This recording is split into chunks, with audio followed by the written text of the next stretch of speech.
Good evening and welcome to Poland Daily. I'm Nicholas Richardson and this is the news.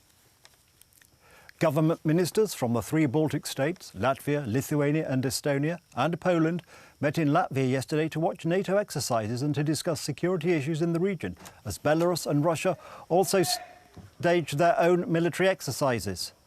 The live fire drills are the culmination of the Zapad 2021 war games and will run until the 16th of September on Russia's and Belarus's western flanks, including sites close to the borders of NATO and the European Union.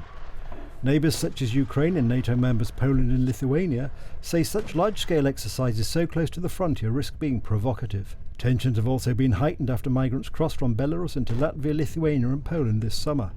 The European Union accuses Belarusian President Alexander Lukashenko of flying in migrants and sending them over the border in retaliation for sanctions imposed on Minsk following a crackdown on the political opposition. The four countries' defence ministers observed the Silver Arrow NATO drills at the ARNAIZ-MAUME military base close to Riga, while their foreign ministers met and held a news conference. Polish Defence Minister MARIUSZ said 2,000 members of the Polish military were supporting border guards at the border with Belarus. As far as Poland is concerned, Polish border troops are supported by the Polish army. Every day 2,000 soldiers are deployed to support our border guards. We are building a fence on the border with Belarus in order to reduce the risk of provocation, especially now during the Zapad military exercise, and to prevent the migration crisis. His Lithuanian counterpart, ARVYDAS ANUSAUSKAS, said the possibility of an armed confrontation was unlikely but could not be discounted. Belarus border guard overstepped into Lithuanian territory and immediately came back. Yes, this is provocation, but we are not insured against such actions. The probability of an armed provocation is so far evaluated as minimal, but we also cannot ignore it. President Vladimir Putin denies the drills are directed against any foreign power and says they are sensible given increased NATO activity near Russia's borders and those of its allies. The Western Alliance, which has accused Russia of underreporting troop movements in the past, has urged Moscow to be transparent and said it will be watching closely. We are very closely following also the Russian Federation's large-scale military exercise Zapad 21. Russian Federation has not been transparent about his exercises in the past. Non-compliance with existing agreements and lack of transparency by Russian Federation is a serious security concern in the region. The Zapad manoeuvres are held every 4 years, but this year's drill has been seen as a particular signal of Russia's support for its ally Belarus and its leader Alexander Lukashenko, who has been ostracized by the West for cracking down on dissent. Dozens of health workers protested outside the French Health Ministry in Paris on Tuesday over the compulsory vaccination of health workers, which comes into force tomorrow. While a large majority of French health workers are vaccinated, some are determined not to have the COVID-19 jab. French authorities have warned that from Wednesday, any unvaccinated health worker will face a suspension and will not be paid. Medical Secretary VANESSA PEROTTI, who works at the Beaujon Hospital in Clichy, just outside Paris, joined the protest outside the French Health Ministry to show her opposition to the vaccine. She said she was ready to be suspended from her hospital job and had already sent her resume to potential employers. I've been a medical secretary for 13 years. I've been in public hospitals for 3 years. I liked it, but I'm not going to force myself to get injected with something just to work. Maybe it's harmful, maybe it's not. But I don't want anyone to impose that on me. It's not ethical. We're free to do what we want with our bodies. They think that by punishing us and having us not get paid, we'll give in. I have colleagues who gave in and went for the jab, but I know I can hold on. I will, and it'll give me time to find another job. They'll be losing someone who performed well, whom patients liked, and I think it'll be complicated for them to recruit someone else considering the salary they offer to health workers and medical secretaries. The public sector is tough. In the country's retirement homes, staff are preparing for a third dose of vaccine to be administered to its residents, a population that was one of the first to get vaccinated in January. Health workers there will also need to be vaccinated in order to continue working. From Wednesday, retirement homes face heavy fines if employees are found to be working without having had a vaccine against COVID-19.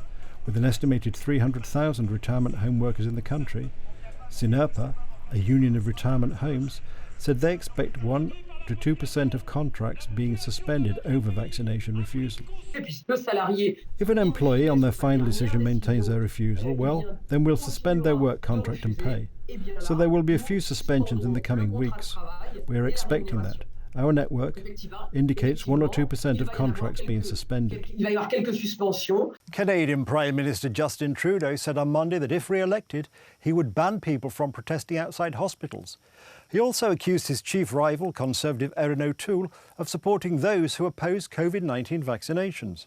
Recent polls show Trudeau's ruling Liberals are recovering from early setbacks and could eke out another minority government in the snap 20th of September election he called to gain approval for how he handled the pandemic. Organisations of previous demonstrations against mandatory vaccines promised to mobilise again across Canada on Monday, and Trudeau said Conservative Party leader Erin O'Toole was giving in to anti-vaccination advocates.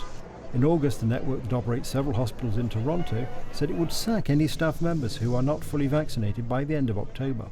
University Health Network, which includes the Toronto General Hospital and the Princess Margaret Cancer Centre, said employees who are not vaccinated by the 8th of October will be placed on unpaid leave for 2 weeks. They will then be terminated if their vaccination status does not change by the end of the month. Here to support the frontline workers that are risking everything and have been doing it this entire time unvaccinated, and have every right to decide what goes into their body, and now they're going to lose their job over it. It's ridiculous. It's unqualified. It's illegal, and so I'm here to support them. Several Canadian cabinets have mandated in recent weeks that employees must be fully vaccinated by the fall in an effort to fight the Delta variant. The federal government in August said it will soon require all federal public servants and many other workers to be vaccinated.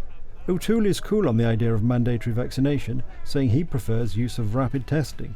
The 48-year-old is trying to expand support by pushing more centrist policies. Trudeau said the Liberals would make it a criminal offence to block access to buildings that provide health care, including hospitals, abortion clinics, pharmacies and testing centres. Earlier in the day, O'Toole stepped up his attacks on Trudeau, portraying him as a scandal-hit partygoer obsessed with keeping power. What would the sunny ways Justin think of the Prime Minister we see today? The one who is clinging to power by dividing the country, fostering fear and division, sowing myth-truths and misinformation wherever he goes. Trudeau, 49, has been in power since November 2015. Pope Francis is on an official visit to Slovakia today. Yesterday, he said that some European countries risk returning to the single-thought mentality of the communist years if they put financial profit, culture wars and individual rights over the region's common good. On his first full day in Slovakia, Francis continued a theme he began on Sunday in Hungary on how countries should shun any self-centered defensive mentality. In these lands, until just a few decades ago, a single thought system stifled freedom. Today, another single thought system is emptying freedom of meaning, reducing progress to profit and rights only to individual needs. Pope Francis spoke these words during his address to President Zuzana Kaputova, Slovak officials and diplomats in the gardens of the presidential palace.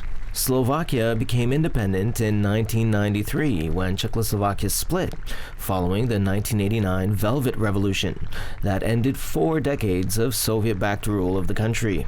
Since 1989, the economies of Central and Eastern European countries have boomed, and their integration within the European Union has come under by nationalist tendencies and anti-immigrant sentiment. Slovakia's 2 neighbors, Hungary and Poland, have been at loggerheads with the European Union over issues of immigration, the rule of law, and press freedoms.